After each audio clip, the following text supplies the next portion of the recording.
Chapter 18 of Actions, Part 2.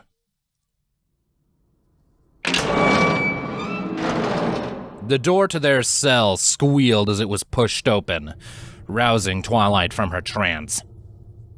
She was back in the little stone room, looking wide-eyed at the pony limping through the door.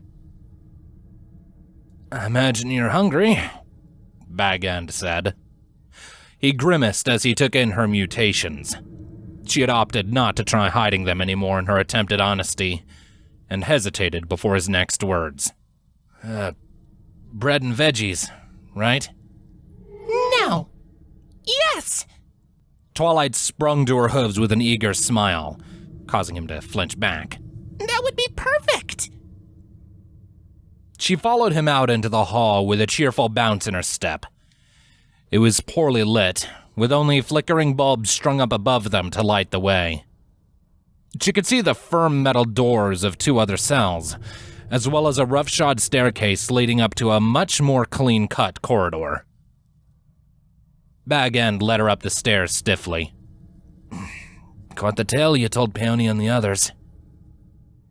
He glanced back at her as he reached the top. "All true?" She nodded. They've finally decided I'm not lying? He shrugged as he stared down the corridor to the right. A thin cloud of steam floated along the ceiling, swirling about as fresh jets hissed out of the pipes, making the air stuffy and hot. "Not really, at first.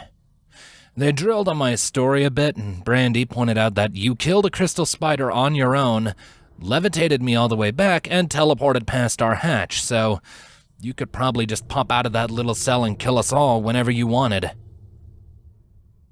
He looked back as if to ask for confirmation, and she offered him a demure smile. Midnight sprawled out lazily over her back, whispering into her ear with a toothy grin. They would have deserved it. He turned his attention back to the path in front of him. "Right. So, then, Peony said that if you were keeping yourself restrained out of sheer courtesy, we might as well soften up a bit, before you, changed your mind." I would have just left without harming anyone, Twilight said. But really, you have no idea how much I appreciate it. It's been so long since I was able to just sit down and talk to any pony. Oh, I don't count. Hush. "I imagine it must be rough," Bag said, oblivious to Midnight's teasing. "Celestia knows most of us down here ain't right in the head, and we at least got each other for company. Doesn't stop a couple rookies from breaking down every year, though." A pair of miners approached from the opposite direction, the metal grid rattling under their hooves, and Twilight smiled and waved as they drew closer. They avoided her eyes, stealing quick glances at her fangs before picking up their pace and rushing past. Twilight resolved not to let it bother her. How many of you are down here? Bag shrugged. "Guess, a bit over 50. Couple dozen per shift, plus the paper pushers. I don't follow it too much, really. Shift gets a bit tight at year-end till the fresh bodies come in." A deafening clatter drifted out from a passing door, and Twilight peered inside. A few helmeted ponies were supervising rows of machinery as muddy dirt was poured into rattling hoppers. She waited for the sound to fade before asking her question. I guess ponies quit very often? "Quit?" He let out a dark chuckle. Someone manages to quit or retire every few years, sure. Especially if they can lose a limb while keeping their lives. I was almost one of them. He glanced back with a mirthful grin. "Thanks for covering me, by the way, about my partner." Twilight quickened her pace as the hallway widened, coming up to his side. To their right, the hall opened up into a cavernous room, with sweating ponies and harnesses pulling wheeled crates onto a cargo lift. A shout from the far side was followed by a loud siren, and the filled lift began to rise out of sight with the steady hiss of steam. What actually happened to him? Twilight whispered. Bag End shrugged. "Nothing. He's just slow as an ass, and we didn't hit all our pumps for this week. We're not supposed to go out alone, but I sure as hey wasn't taking a pay hit over his hoof dragon. Twilight frowned. So, you told your bosses he was dead? Bah, they don't pay attention to the rookies anyways. Long as Brandy's got something to put on her report, she's happy. Come in here. He beckoned her into an open doorway, and they stepped into a cramped mess hall. There were only 2 tables, and the ceiling was low enough that Twilight found herself hunched over out of concern she might scratch her horn against the hard stone. Set out on a counter, aluminum trays filled with murky substances glowered up at her in the poor lighting. Behind the counter was a simple kitchen. A bearded unicorn stallion was curled up asleep in a corner, supported by a stained stovetop on one side and a cupboard on the other. Bag End walked up to the counter and grabbed a cheap tin bowl from a stack in the corner, holding it out for Twilight. Take as much as you want. Twilight took the bowl in her hooves with a tight smile as she looked over her options. A vat of beans seemed to be the staple food, being the largest of the trays. Next to it were loose bags of crackers, some of which had already been opened, and loaves of crumbly bread that Twilight might have mistaken for rocks if they hadn't been laid out in front of her as food. Last was a wide bowl of thin gruel, melted butter floating on the surface like scum in a pond. I would rather eat a mushroom grown from the corpse of a week-old changeling than this refuse. Twilight strained to keep the smile going as she scooped some beans into her bowl, following up with a generous portion of crackers. Thank you. Bag End laughed, slapping the counter with a huff. Now I know your story's true. A blind fool wouldn't fall for that poker face. Hey, old Rory! The sleeping stallion started awake, squinting up at the pony calling his name. What in Tartarus you want, Bag? I'm on break. This mare saved my life. Bag jabbed a hoof at Twilight, who offered up a shy wave. Get her something nice. Fuck off, old Rory countered. I'm on break, damn you. It's fine, really, Twilight said, taking a step back. Nah, he's just grumpy. I'll sort him out. You want some whiskey, you codger? Bag grinned as he reached into his jumpsuit and produced a small flask. I know Peony's got you on dry watch, but what she don't know won't hurt her. Old Rory straightened up, eyes suddenly razor sharp. You really think you can buy me with a swig of cheap whiskey, Bag? Is that how low you think of me? Oh, shut up and move before I change my mind. Grumbling, the old stallion picked himself up off the floor, ambled forwards, and snatched the flask out of Bag's hoof. Putting it to his muzzle, he slugged the whole thing back in one go before throwing it over the counter and letting it clatter loudly to the floor. Old Rory groaned as he bent down and fished a small can out of the cupboard he'd been sleeping against, set it on the stovetop, and stabbed it violently with a cooking knife, before sawing the top off and turning the heat on. A couple minutes later, he slapped the now warmed can down in front of Bag End, looking at Twilight directly for the first time. Now, who's this pretty mare you're trying to charm, Bag? Rory cackled. She don't look your type. Oh, my name's Twilight Sparkle. She extended a hoof with a bright smile. It's nice to meet you. Rory's laugh cut off sharply as his gaze slipped to her exposed fangs. He blinked, his eyes roaming over her face as if he was seeing her for the first time, and then his lips curled down into a scowl. What are you playing at, Bag? Bringing this thing into my mess? Rory snarled. What, nearly kills you and now you want to turn it on the whole colony? Wait, Twilight said. I don't mean to hurt anybody, really. I'm just a regular pony. Sure. Rory waved her off like a pest as he turned away and returned to his corner, grumbling with every step, as if I don't know what a bucking pony looks like. But... Twilight grimaced, her voice wavering. But I am. Hey, Don't mind him, all right? Bag put both their bowls, a pair of spoons, and the freshly heated can onto a tray before taking it over to the nearest table. Come on, eat. He's a plot hole to everyone, really. Twilight sighed as she joined Bag at the table. She half-heartedly peered into the can, spotting the sliced carrots swirling around inside, and did her best to put on a grateful smile. Thanks. They ate in silence, the distant rumbles of machinery and the wet snores of old Rory keeping them company. Twilight stuck mostly to the carrots, relishing the crunch of each bite. Are we really making friends here? Midnight sat on the table as it dipped a hoof into her bowl of beans with obvious disgust. These idiots hate us. Back End doesn't hate us. Twilight looked up and caught the stallion abruptly looking away. No, he fears us. Midnight smirked. A preferable relationship. Would you shut up? Twilight snapped. You aren't helping. Did I not warn you that this would happen, little flower? Midnight's voice was soft and sweet as it echoed between her ears.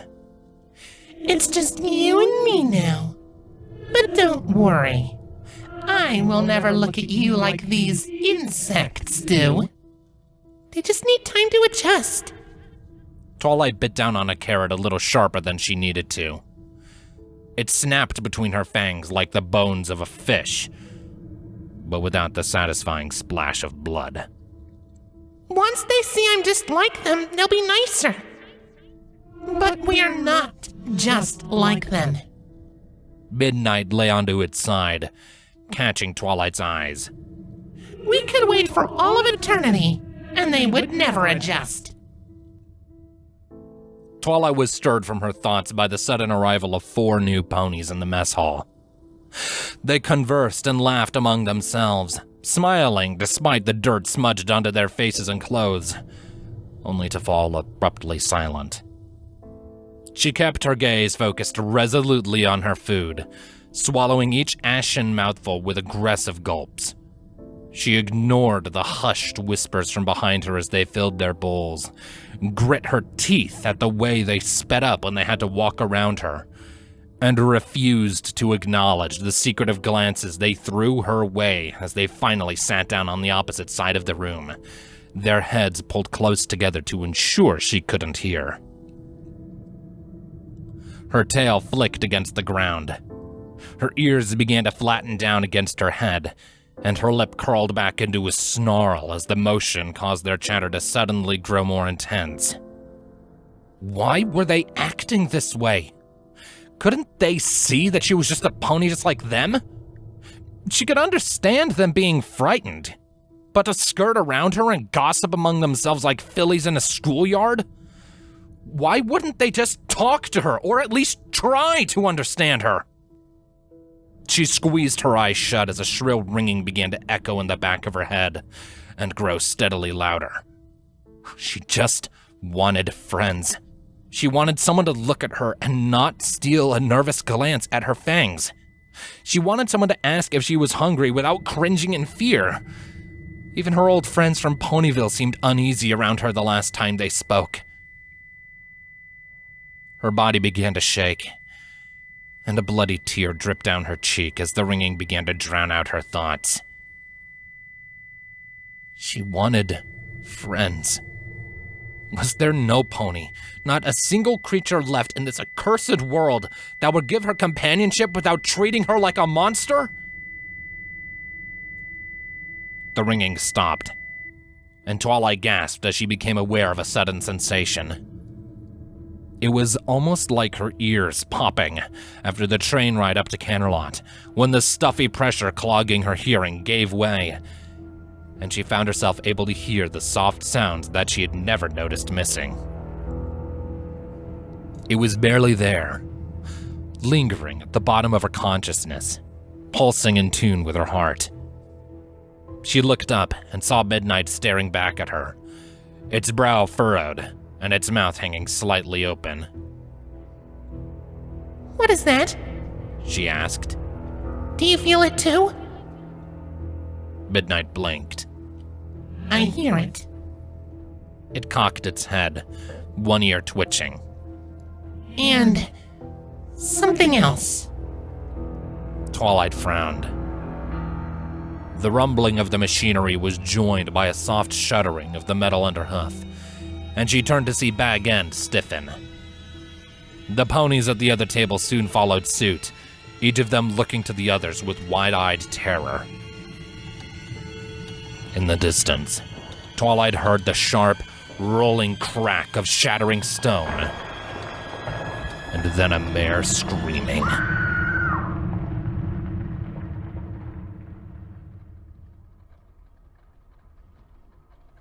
Finally!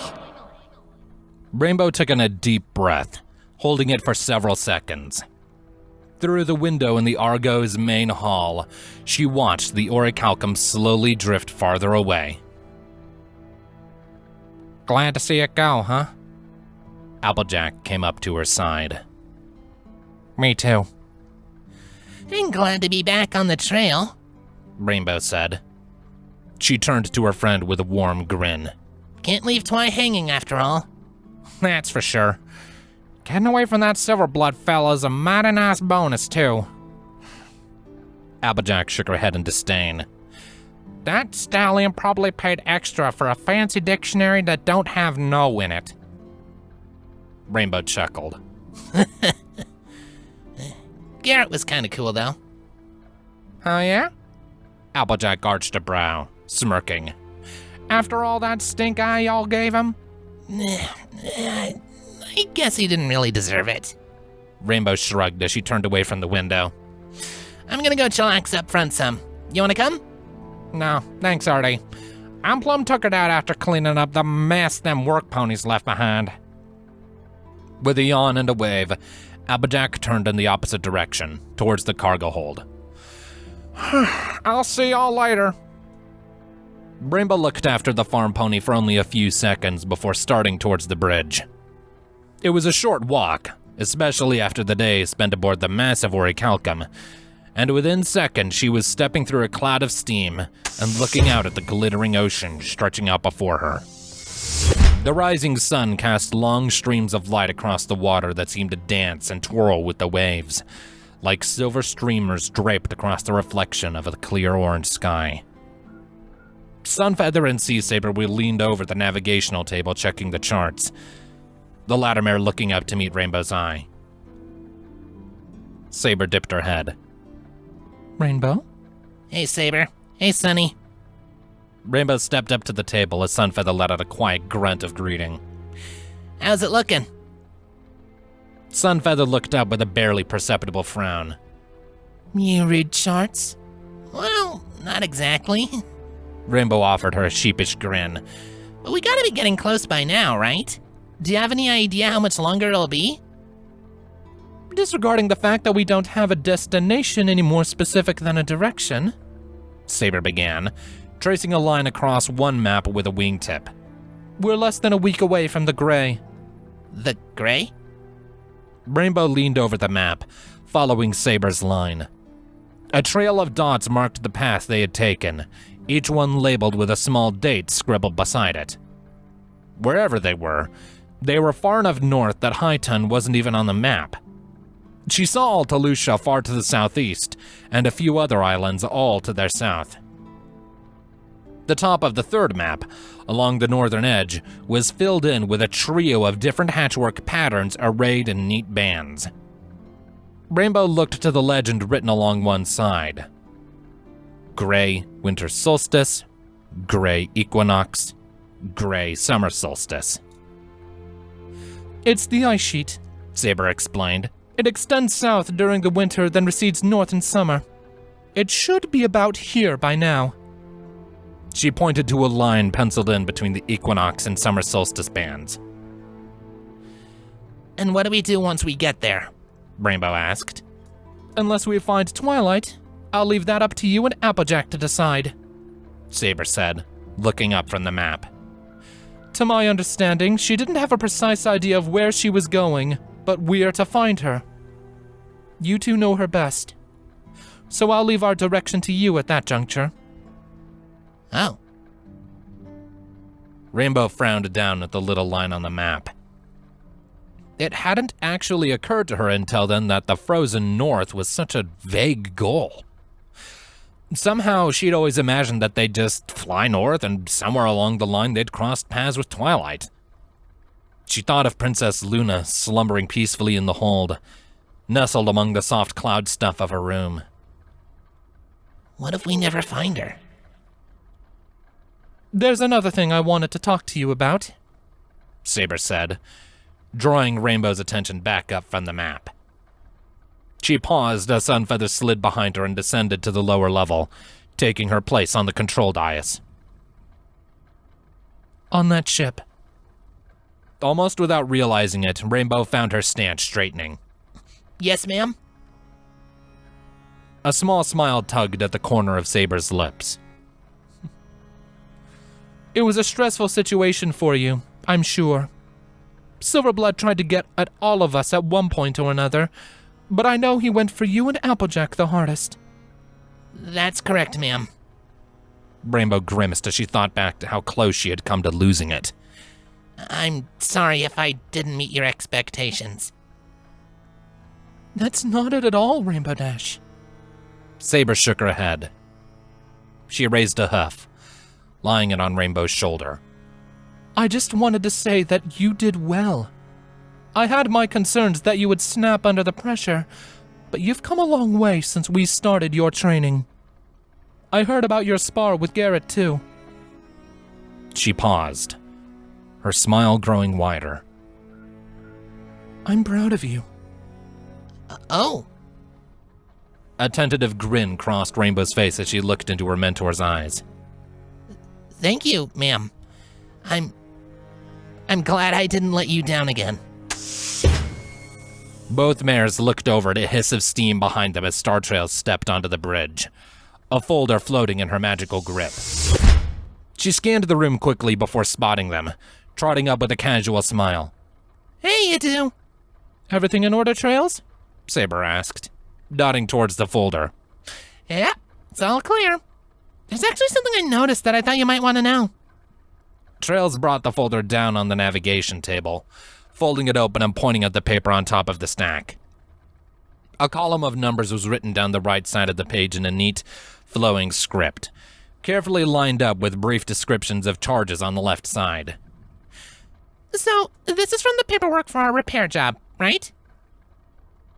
Saber nodded, and Trails pointed to a long string of digits written along the bottom. Now here's Silverblood's account number. He's got most of his money in Harvest Central.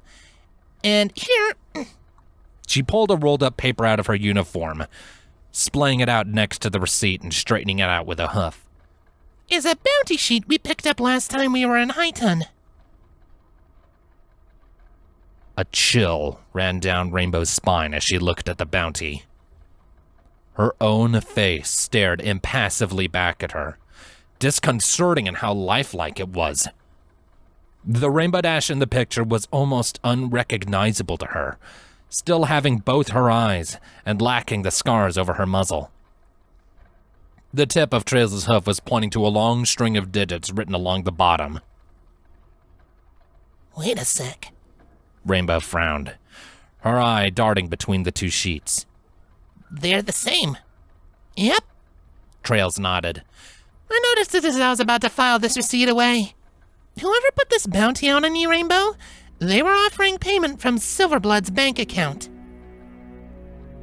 But... Rainbow blinked, her brow furrowing. Her lips were feeling dry. So does that mean... Saber nodded. He's the one that posted it. I found a bounty for Twilight with the same account, too. Trails said, producing the bounty and unrolling it next to Rainbow's.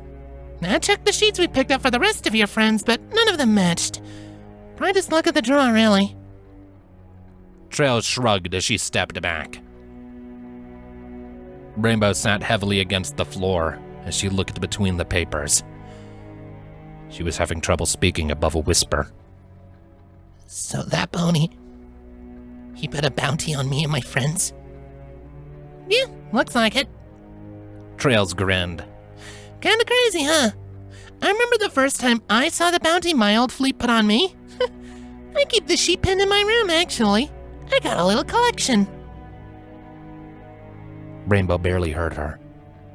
She was thinking back to all the pain she'd been through. She thought of Gava binding her wings and dragging her across a factory roof on Highton. Her pulse began to quicken as she remembered Gava with her talons tight against Applejack's throat, crowing about how she could kill 2 of them and still have more money than she would ever need. Her throat tightened at the memory of Twilight's furious screams when she lost control on Alta Lucia, as all the pent-up hatred her friend, normally polite to a fault, had hidden in a way that suddenly burst through to the surface. All that pain. She was looking at the paper, but she saw Silverblood's cocky grin staring back at her. It's his fault. She could hear him laughing, hear him cheering her on to kill Garrett like they were toys, dancing for his own amusement. He hurt my friends. I was right there, and I didn't even know. Rainbow flinched at a touch on her shoulder. She turned to see Star Trails watching her, the concern clear in her eyes. Hey, you alright, Dash? Rainbow hadn't noticed that she was shaking until then. I need to stretch my wings. She brushed past Trails and Saber without another word. The ship seemed to blur around her, and the next thing she knew, she was in open air, wings spread, the Argo already pulling away from her. She wasn't worried about getting lost. The sky was a big place, but she was a Pegasus, and it was her home. It wouldn't be the first time she'd put a couple miles between herself and the ship while looking to clear her mind, and she always found her way back. Picking a direction at random, Rainbow poured herself into her wings. What would have happened if her friends hadn't come to save her after Gava's ambush aboard the Argo? Would she have been carted off to some exchange and sold to Silverblood, wings weighed down with paper bindings that sent more and more bounty hunters after her with every escape? Would her friends have been able to find her? What if they had been caught too?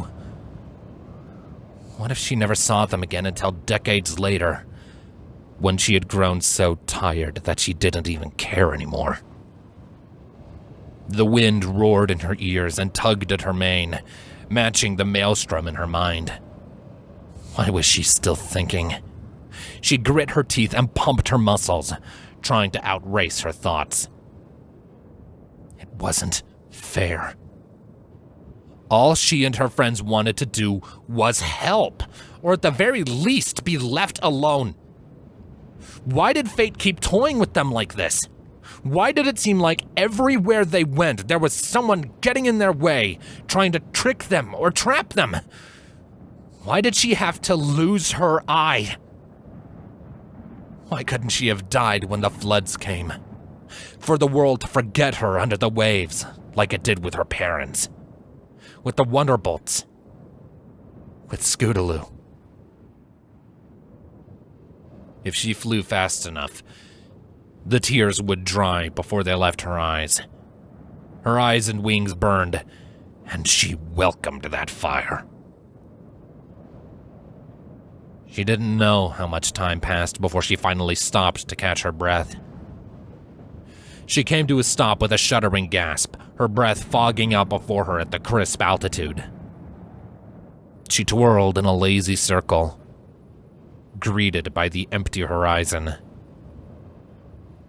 Maybe out here she could finally get some peace. The Orichalcum slid into view. The fire flared up in her breast. How far had she flown? Was the big ship just that slow? Why had her wings brought her here? By the time she realized she was soaring closer, she couldn't think of any reason to turn away. She approached the ship in a trance, squinting into the light from the rising sun to spot the little raised nub on the front where Silverblood's quarters were. She glided over the length of the ship without a thought, passing over the apple orchard and casting a shadow through the glass onto the workers below. Maybe one of them looked up, curious to see the source of the Pegasus-shaped darkness passing over them. But if they did, Rainbow didn't notice. She took a breath as she reached the front of the massive, east-facing ship, picking out the gleam of the sun against the curving rectangular window that she knew served as the backdrop for Silverblood's dining room. The golden rays streamed through the glass, illuminating the room in its warm light. She could see him. He was right there, back to her, silver robes draped over his sides and steaming plates sprawled out before him. Her shadow passed over him, and she watched numbly as he turned, regarding her with a curious frown. He smiled. Her vision clouded red. The fire wrapped around her, pushing up against her wings, driving her forward with both hooves outstretched, and her muzzle twisted into a furious snarl. The sound of the glass shattering filled her ears. She crashed into the dining room, sending plates of stuffed pepper and bowls full of exotic soups and wooden splinters flying in every direction, joining the shards of broken glass stirred by her entry as they danced around the room. A pair of serving mares screeched as they ducked out of sight. Rainbow turned as the wind of her passage whipped at her mane, fixing her eye on the spot where Silverblood had thrown himself to the ground, protecting his head with his forelegs. He peeked out from between them, meeting her gaze, and she saw fear. Garrett! Silverblood scrambled to his hooves, nearly tripping over his ridiculous robes as he darted to one side. Rainbow crouched low, shivering body coiling like a spring. The ear-splitting crack of a gunshot rang out, followed by the snap of a bullet whizzing past her head. Rainbow flicked her head to the left, spotting the griffin that had been standing in her blind spot, a thin trail of smoke drifting from the barrel of his revolver. Slowly, he stepped in front of Rainbow, blocking the path that Silverblood had taken. Hey, Rainbow. Rainbow's wings twitched to either side of her. Her voice was oddly calm when she spoke, and for a moment she wondered how it could possibly belong to a mare filled with fire. Out of my way. Can't do that. Garrett shrugged. He sounded just as casual as he always did. Contract. You know you can't beat me. Rainbow growled. She took a step forward, and he drew the hammer back on his revolver. Not even with that gun. I don't know. You're pretty fast, but dodging a bullet? His beak curled up into a friendly smirk. It'll be interesting either way, I guess. Why are you doing this? Rainbow seethed. You hate him as much as I do. Well, maybe not as much. And like I said, contract. He rolled his shoulders as the sound of Silverblood's fleeing hooves grew gradually fainter. So let's make this quick, before he gets to his safe room. Rainbow blinked, the corner of her lip twitching upwards as she understood. His smirk turned to a smile.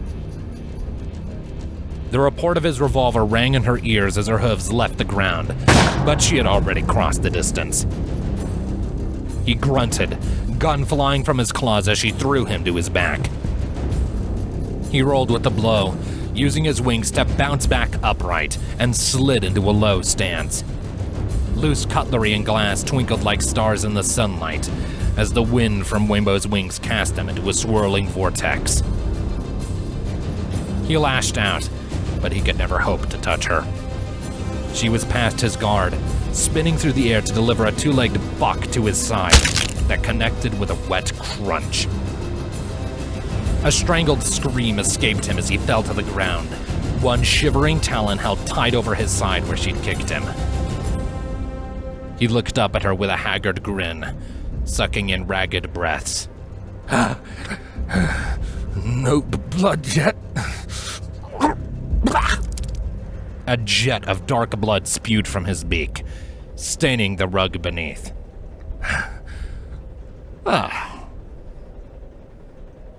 He collapsed, head falling to the ground with a strained sigh, chest rising and falling as he struggled to breathe past his crushed ribcage.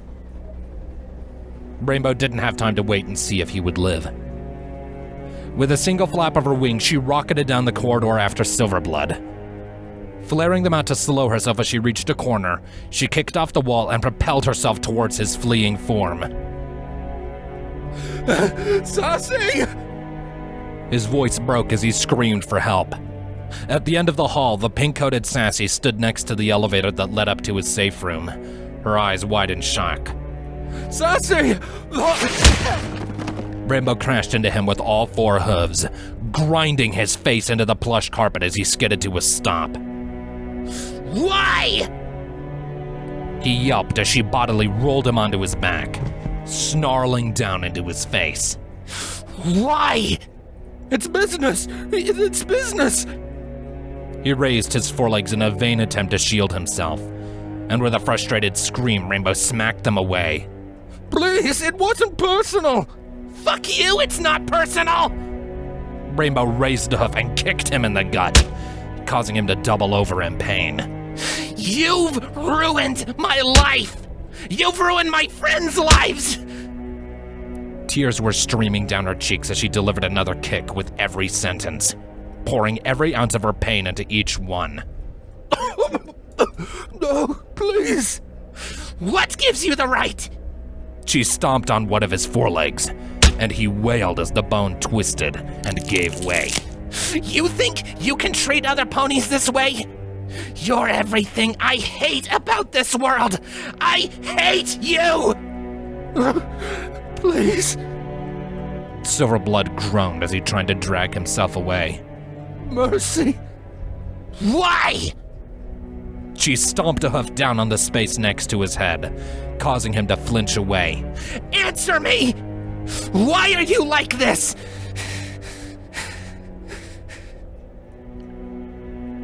Her blood was rushing in her ears, and her chest swelled with every breath as she forced herself back under control, pushing the fire back.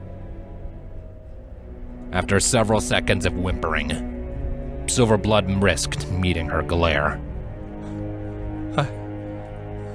I'm helping.